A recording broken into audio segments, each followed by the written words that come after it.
भक्ति वो श्रेष्ठ नहीं कि आप ठाकुर जी के पीछे पीछे चले, भक्ति वो श्रेष्ठ कि ठाकुर जी आपके पीछे पीछे चलते रहे।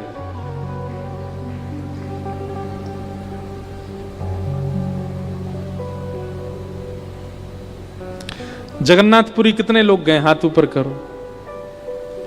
जगन्नाथपुरी जाते हैं तो वहां भुवनेश्वर से जगन्नाथपुरी के बीच में एक स्थान पड़ता, साक्षी गोपाल। नाम सुना? ऐसा कहते हैं कि पूरी की यात्रा करने के बाद जब आप वापस अपने घर जाओ तो साक्षी गोपाल को प्रणाम करना चाहिए, क्योंकि आपकी जगन्नाथ यात्रा की साक्षी वही करेंगे। वो साक्षी गोपाल भगवान भी हमारे वृंदावन से गए वहां पर।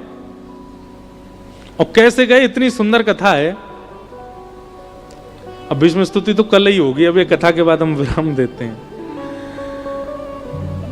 आ जाते हैं, बहुत कथाएं भाव आती रहती, मैं तो कई तो कहता नहीं। तो उड़ीसा में कुछ वैष्णव ब्रज यात्रा करने के लिए आए, 84 कोस की यात्रा। और उस समय की बात है जब गाड़ी साधन नहीं थे, महीनों लगे पहले तो वृंदावन आने में, और फिर वृंदावन से 84 कोस यात्रा करी। तो 84 कोस यात्रा करने के बाद गोपाल जी का मंदिर था वृंदावन में, गोविंद देव जी के पास में। वहां रात्रि सब लोग आकर के अपनी यात्रा विश्राम किए। अब कल सबको वापस उड़ीसा निकलना था, तो रात में सब एक दूसरे को गले मिल रहे थे, सब एक दूसरे को धन्यवाद कह रहे थे, बढ़िया यात्रा हमारी पूरी हो गई। उस यात्रा में एक वयोवृद्ध थे, उन वयोवृद्ध की एक युवा लड़के ने बड़ी सेवा करी थी।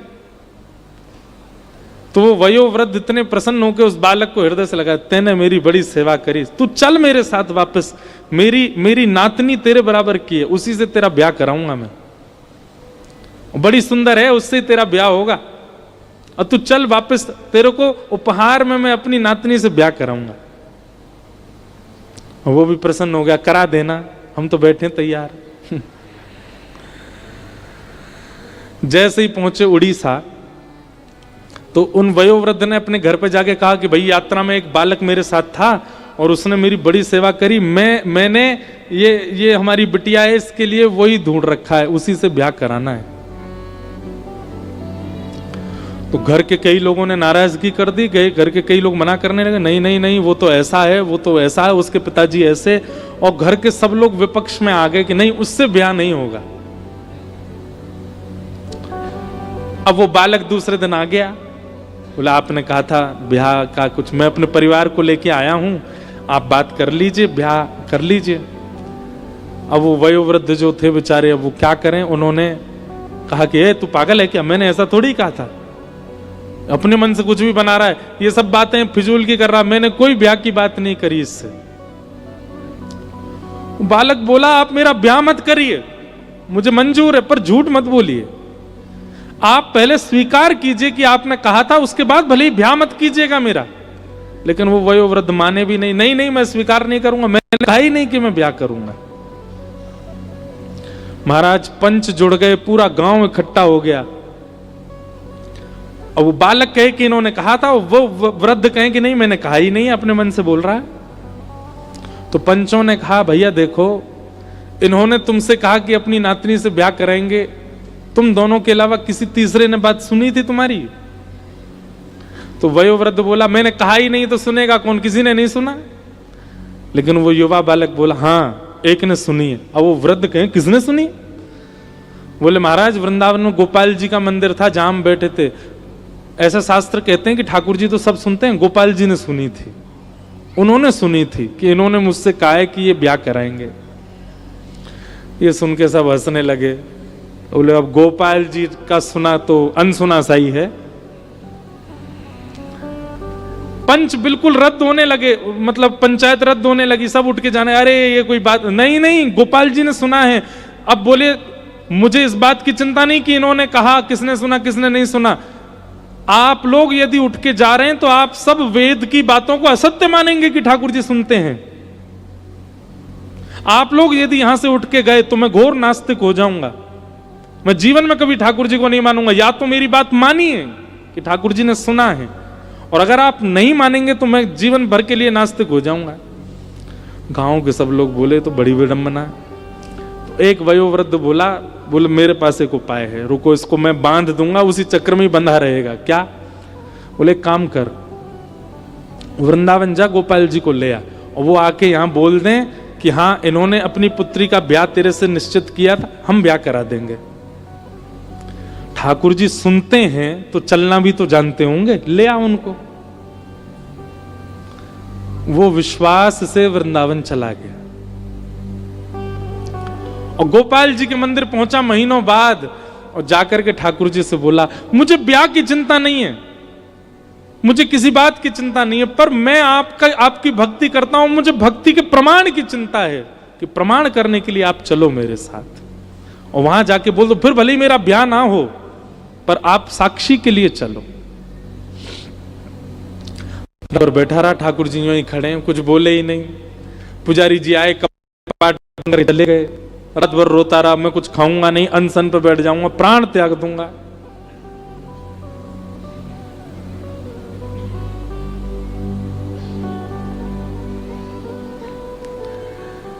रात भर रोते रोते ब्रह्म मुहूर्त हो गया, सिर पटकने लगा अपना द्वार पे ही।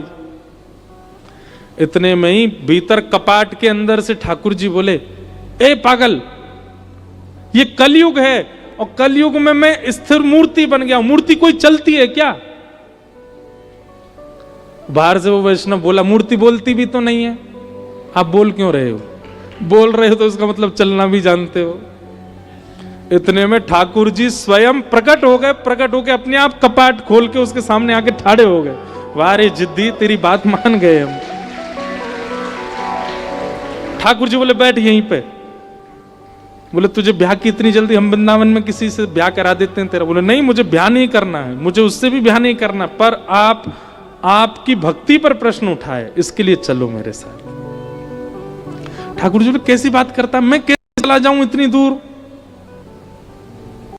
बोले आप परमात्मा हो, आपके लिए दूरी क्या है? यहां से वैकुंठ इतना दूर है, यहां से सूर्य इतना दूर है, यहां से चंद्रमा, आप तो सब जगह चले जाते हो।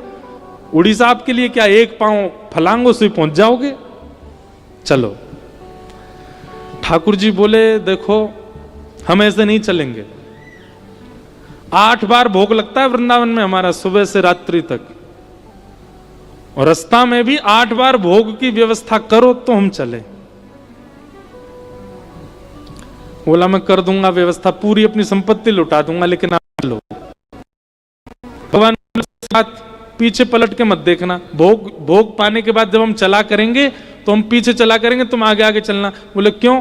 बोले हम मधुर मधुर मुस्कान, मधुर मधुर मधुर मधुर ढंग से चलते हैं, कहीं हमारी किसी छवि पर तुम मोहित होकर प्राण त्याग दिए तो? हमारी छवि तो प्राण हरण कर लेती है, अब हमारी किसी छवि पर तुम्हारे प्राण चले गए तो वन में अकेला रह जाऊंगा मैं। इसलिए तुम पीछे मत देखना। उसने कहा कि मुझे कैसे पता चलेगा कि आप चल रहे हो?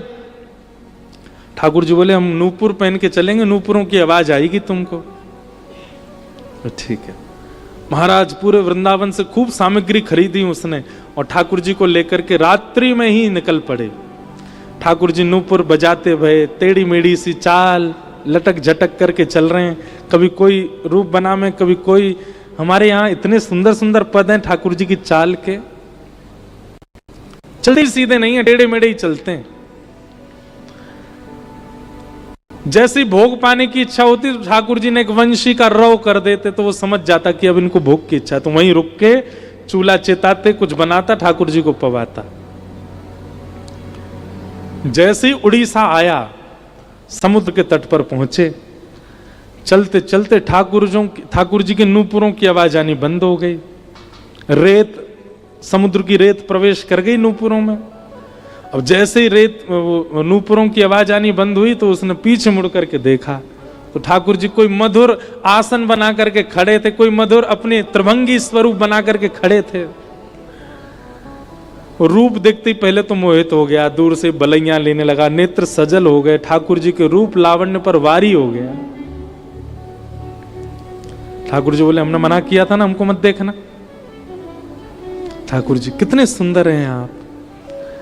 अब मेरी एक बात मान लीजिए, क्या आप यहां तक आ गए हैं, अब कृपा करो यहीं बस जाओ, अब वापस वृंदावन मत जाओ, यहीं रह जाओ। ठाकुर जी स्थिर हो गए। ठाकुर जी बोले अब हम आगे नहीं जाएंगे। बोले 5 किलोमीटर रह गया गांव मेरा, नेक और चल दो। भगवान बोले इतने किलोमीटर चल के आ गए, अब 5 किलोमीटर तेरे गांव के नहीं आ सकते, यहाँ पे बुला ला उनको यहीं पे। और फिर ठाकुर जी ने कहा ये जगन्नाथपुरी का मार्ग है, कालांतर में लोग जगन्नाथपुरी जाएंगे, तेरी साक्षी देने के लिए मैं यहां आया हूं। अब नियम लेता हूं, जो भी यहां आएगा सबकी साक्षी रखूंगा कि सब जगन्नाथपुरी आए थे। इसलिए उनका नाम पड़ा श्री साक्षी गोपाल। भक्ति कैसी? आप ठाकुर जी के पीछे चले नहीं, ठाकुर जी आपके पीछे चल दिए, आपके प्रेम में विवश होके, आपके भाव में विवश होके, आपकी श्रद्धा में विवश होके ठाकुर जी चल दिए आपके पीछे। वो प्रेम है।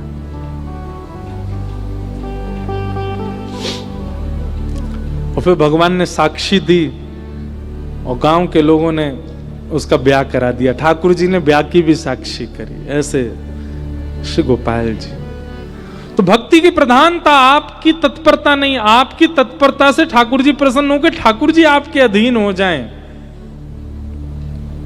आप कहो मेरा प्रधानमंत्री जी से बहुत प्रेम है, सबका ही प्रेम है, सभी उनसे प्रेम करते हैं, पर आपका प्रेम तब माना जाए कि वो भी आपसे प्रेम करे। ठीक वैसे ही ठाकुर जी से तो सब प्रेम करते हैं, ठाकुर जी के पीछे तो सब चल रहे हैं, पर श्रेष्ठ वो ठाकुर जी जिसके पीछे चल रहे हैं।